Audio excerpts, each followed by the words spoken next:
बिस्मिल्लाहिर्रहमानिर्रहीम। अस्सलाम वालेकुम स्टूडेंट्स, कैसे हैं? Welcome to Commerce House. और आज के हम वीडियो में सीखने वाले हैं डिस्कॉर्नर ऑफ द बिल। आप लोगों को याद होगा प्रीवियस वीडियो में मैंने आप लोगों को बताया था बिल सेंड्स फॉर कलेक्शन का केस, जो कि वीडियो नंबर 7 है। और इस केस में मैं आप लोगों को बताऊंगा जी डिसऑनर ऑफ द बिल। जैसा कि आप लोगों ने इसे प्रीवियस जितने केसेस आप लोगों ने देखा होगा कि जो बी है मतलब कि ड्राई जो है ये सम टाइम पैसे दे देता है, और कभी कभी जो ए होता है मतलब ड्राइड जो है वो अपना बिल भेज देता है दूसरे केस में, कहाँ? डिस्काउंटिंग के लिए, क्योंकि उसे जल्दी पैसे चाहिए होते हैं। और उसके अलावा तीसरे केस में ये जो है ये शख्स इंडोर्सी को अपना बिल जो है इंडोर्सी को अपना बिल इंडोर्स कर देता है, मुंतकिल कर देता है। और फोर्थ में आप लोगों ने देखा होगा bill sends for collection. Bill send for collection मतलब ड्रायर जो था वो बिल भेज देता है बैंक में फॉर कलेक्शन के लिए। ठीक है, ये सारी चीजें आप लोगों ने देखी। इस वीडियो में हम लोग देखने वाले हैं जी कि जब अगर ड्राई जो है ड्राई मिस्टर बी जिसको हम कहते हैं, अगर वो कहे भाई मैंने आपके पैसे नहीं देने, इनकार कर दे, अगर वो पैसे देने से इनकार कर दे, एट मैच्योरिटी पे भी हो सकता है। हाँ, जब ए बिल भेजता है डिस्काउंटिंग के लिए बैंक को तब भी वो इनकार कर सकता है। इंडोर्सी को जब मुंतकिल कर दिया जाता है तब भी इनकार कर दिया सकता है। और लास्ट वन जब हमने केस में देखा था सेंड कर दिया जाता है बैंक को फॉर कलेक्शन, तब भी वो इनकार कर सकता है। इन चारों केसेस में हम लोग इसकी डिसऑनरिंग करेंगे और उसकी अलग अलग से एंट्रीज पास करेंगे।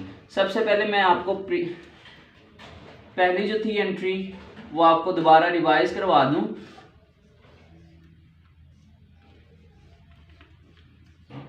ये ए ने बी को चीजें जब बेची तो B account to sale account, ठीक है। और ये साहब बनाते हैं purchase account to A account. आप लोगों को याद होगा यही एंट्रीज बनती थी, और इसकी लॉजिक जो है वो मैंने प्रीवियस वीडियो में मैं आपको बताई हुई है। उसके बाद ये साहब बिल बना देते थे bill receivable account to B account, और ये साहब क्या कहते थे उसे एक्सेप्ट करते थे बिल पे A account to bill payable account. ये आपने देखा होगा हर केस में एंट्रीज बनती हैं, क्योंकि जब ए बी को चीजें बेचेगा बिल बनेगा तभी उसकी डिसऑनरिंग होगी, ऐसे तो नहीं होगी ना। चलो एट मैच्योरिटी के केस में देखते हैं कि जब बिल जो था वो मिस्टर ए के पास ही था, मिस्टर ए के पास ही था, ना तो वो डिस्काउंटिंग के लिए बैंक में गया, ना तो वो इंडोर्स किया गया, और ना ही वो कलेक्शन के लिए बैंक में भेजा गया। अब ये ए के पास ही था तो बी साहब जो थे इन्होंने पैसे देने से क्या कर दिया? इनकार कर दिया। तब ए का एंट्री पास करेगा। ए जो है वो इसको लीगल तरफ लेके जाएगा, मतलब इस पे लीगली कोई ना कोई कार्रवाई करेगा। और जिनके जरिए कार्रवाई करेगा, जो लोग इसको पैसे लेके इससे देंगे, उन लोगों को कहते हैं हम नोटरी पब्लिक। Notary public. अब ए जाता है इन लोगों के पास कि भाई मेरा ये देखो मेरे पास बी का बिल है, ये मुझे पैसे नहीं दे रहा, इसने पैसे देने से इनकार कर दिया, मेरा बिल डिसऑनर हो गया है। तो ये नोटरी पब्लिक जो है ये कहेगी कि भाई इसकी फीस लगेगी तो हम आपको पैसे ले देंगे, ठीक है। तो ए जो है वो कुछ ना कुछ फीस बी देगा। ए अब एंट्री क्या पास करेगा? ए एंट्री पास करेगा, बी को दोबारा अपना एसेट बना लेगा टू बिल रिसीवेबल। अब खत्म कर देगा क्योंकि उसने पैसे देने से इनकार कर दिया। इसका ये एसेट क्या हो गया? डिक्रीज। और इसको दोबारा बना लेगा अपना एसेट, और कुछ ना कुछ नोटरिंग पब्लिक को नोटिंग चार्जेस देगा। वो एक ही जेब से जा रहे होंगे, एक का कैश जाएगा उसके बदले में, या बैंक से वो पे करेगा, ठीक है। एक कैश भी आ सकता है या बैंक भी आ सकता है, दोनों चीजें ही आ सकती हैं। ये किस केस में है कि जब बिल होता है किसके पास? ए के ही पास होता है, ना तो वो डिस्काउंटिंग करवाया जाता है, ना ही वो इंडोर्स करवाया जाता है, और ना ही वो कलेक्शन के लिए भेजा जाता है। तो सपोज 10,000 का बिल था, 10,000 का बिल, ठीक है। और उसके बाद इन्होंने 500 नोटरी पब्लिक को चार्जेस दिए हैं। और अब ये कहेगा, ए कहेगा कि ये जो 500 है ये इसकी वजह से हुआ है, बी की वजह से, लिहाजा मैं इससे ही लूंगा। तो अपना 10,000 5,000 से इसको 500 से इसको बना लेता है, अपना एसेट बना लेता है। और जो बी साहब हैं ये क्या करेंगे, ये बिल को पहले ख़त्म कर देंगे, मतलब ये इनकी लायबिलिटी इंक्रीज थी, अब इस लायबिलिटी को कर लेंगे डिक्रीज। और ये कहेगा टू ए अकाउंट के ए को पैसे तो देने ही पड़ेंगे, दोबारा इसको अपनी लायबिलिटी बना लेता है। अब नोटिंग चार्जेस इसे पता है कि अब वो मैंने ही पे करने हैं क्योंकि सारा कुछ मेरी ही वजह से हो रहा है। इनफैक्ट वो जो है एक्सपेंस इस बंदे का होगा, मतलब बी का होगा। नोटिंग चार्जेस, ठीक है, नोटिंग चार्जेस। अब नोटिंग चार्जेस 500 थे डेबिट, बिल पेएबल 10,000 का था टोटल। अब इसने ए को कितने पैसे पे करने हैं, 10,500, ठीक है, यहां तक समझ आ गई। अब ये क्या, एक्सपेंस इंक्रीज हो गया, ये अपनी लायबिलिटी डिक्रीज होगी इसकी, और ये वाली लायबिलिटी इंक्रीज होगी। ये किस केस में, कि जब बिल है वो मिस्टर ए के ही पास था। अब हम दूसरी कंडीशन देखते हैं कि अगर उसने बिल भेज दिया था या बिल बैंक से डिस्काउंट करवा लिया था, जब उसने बिल बैंक से डिस्काउंट करवा लिया था उस वक्त क्या एंट्री बनेगी, जब ए ने डिस्काउंट करवा लिया उस वक्त एंट्री, जब ये मिस्टर बी जो है ये पैसे देने से इनकार कर देते हैं उस वक्त एंट्री क्या बनेगी, ए कहेगा कि भाई मैंने बी से पैसे लेने हैं, ये तो मेरा एसेट है, और लेने कितने हैं, 10,500, इसको बना लेता है अपना एसेट। उसके बाद क्या होना है, टू ए के बैंक से पैसे बैंक खुद ही निकाल लेगा, क्योंकि वो डिस्काउंटिंग के लिए बैंक के पास होता है बिल, बैंक जो है वो ए के अकाउंट से डिडक्ट कर लेगा 10,500। ये जो 500 है ये उस वक्त फिल वक्त तो बैंक ही पे कर रहा होता है, लेकिन वो इसके अकाउंट से निकलवा लेता है। 10,500 ए के अकाउंट से इसका एसेट डिक्रीज हो गया और इसका ये वाला एसेट इंक्रीज हो गया। और बी देखो, बी फिर वही सेम एंट्री बनाएगा जो इसने पहले बनाई थी, क्या, bill payable account debit, noting charges debit to A account, ठीक है, समझ आ गई बात की। Bill payable account debit, noting charges और 500 ये और 10,000 ये, और ये कितना आ गया 10,500।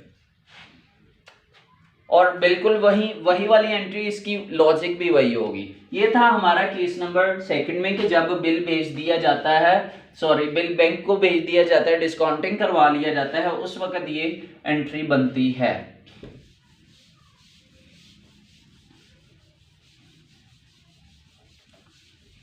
थर्ड केस में देखें, एंडोर्समेंट ऑफ बिल।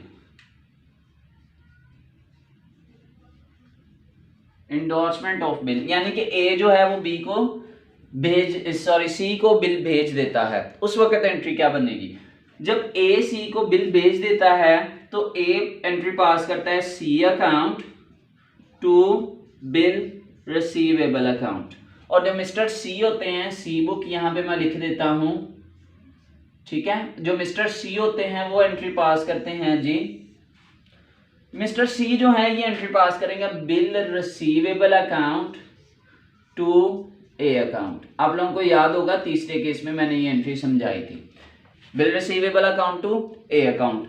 और इस वक्त इन साहब को कुछ नहीं पता होता, यहाँ पे फिर क्रॉस है।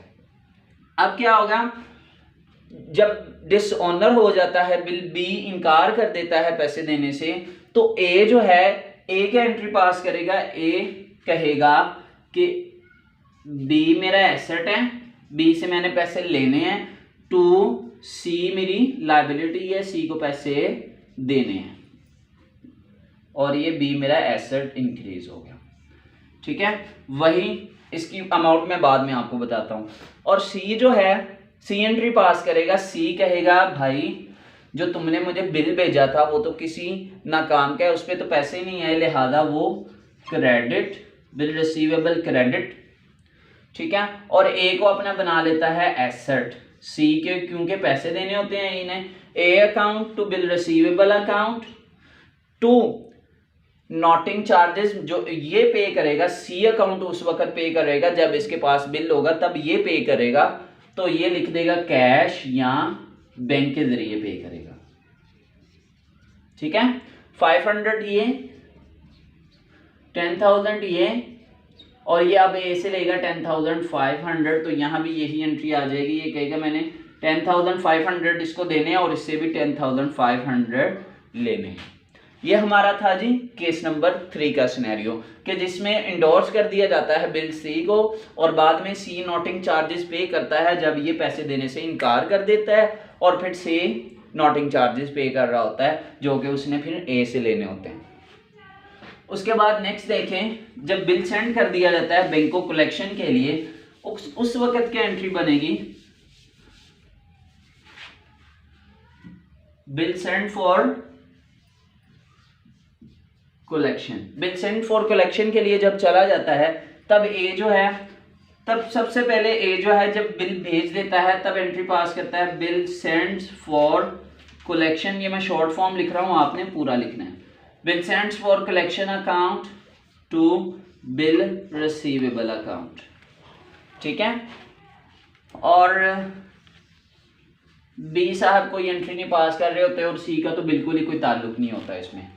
Bill sends for collection account to bill receivable account, और जब तारीख आने पर इनके पास बिल ही नहीं पहुंचता बैंक के पास, बैंक कहता है कि भाई आपका तो बिल आया ही नहीं है, तो ए क्या करता है, ए अपनी बुक में एंट्री पास करता है, बी को अपना बना लेता है एसेट, बी अकाउंट, मार्कर खत्म हो गया था, बी अकाउंट, बी को अपना एसेट बना लेता है, आप साथ साथ लिखते जाइएगा, बी को अपना एसेट बना लेता है टू, और बिल सेंड्स फॉर कलेक्शन को क्रेडिट कर देता है इसको खत्म करने के लिए, नील करने के लिए, इसको खत्म करने के लिए, क्योंकि ये डेबिट है तो इसको फिर वो कर देता है क्रेडिट कर देता है, ठीक है। बात समझ आ गई। और जो मिस्टर सी है, सॉरी बी है, ये वही एंट्री पास करेंगे, लेकिन यहां पे देखना जो नोटिंग चार्जेस पे किए जाएंगे नोटरी पब्लिक को, वो भी आपके बैंक के जरिए ही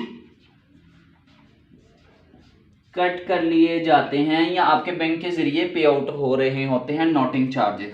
500 ये, 10,000 का ये था बिल, 10,000, और टोटल आप बी से कितने लेना है, 10,000 एंड 500 टोटल लेंगे, ठीक है। ये इसका एसेट बन गया, ये इसने नील करने के लिए bill sends for collection to bank account जो उसका कैश जा रहा होता है, और बी सिनेरियो में वही एंट्री पास करेगा जो बी शुरू से करता आ रहा है। क्या थी वो, bill payable debit, noting charges debit to A account credit, तो इसका ए को वो देगा 10,500, 500 इसका है, और बिल पेएबल कितना है हमारा 10,000, ठीक है। इसकी अमाउंट ये ऐसे आएगी, ठीक है। तो ये था हमारा डिसऑनर ऑफ द बिल। आज के वीडियो में हमने सीखा डिसऑनर ऑफ द बिल, चारों केसेस में जो हमने प्रीवियस वीडियोस में हमने देखे हुए हैं कि अगर बिल एट मैच्योरिटी मतलब कि ए के पास ही हो तब डिसऑनर हो जाए तो क्या जर्नल एंट्री पास होगी।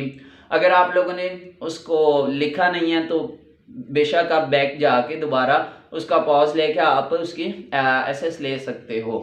इसके अलावा मैंने कोशिश की कि आप लोगों को बाय लॉजिक समझाऊं, क्योंकि प्रीवियस वीडियो में मैंने हर चीज़ की आपको लॉजिक बताई है, परचेज क्यों डेबिट है, ये क्यों क्रेडिट है, हर चीज़ की मैंने आप लोगों को लॉजिक बताई है। उम्मीद है ये आप लोगों को इस वीडियो में भी मुकम्मल समझ आई होगी।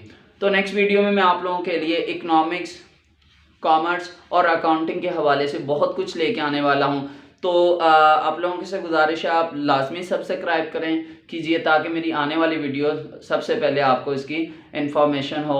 इसके अलावा लाइक कीजिए, सब्सक्राइब कीजिए और शेयर भी कीजिए दोस्तों के साथ। नेक्स्ट वीडियो तक मुझे दीजिए इजाज़त। अल्लाह हाफिज़।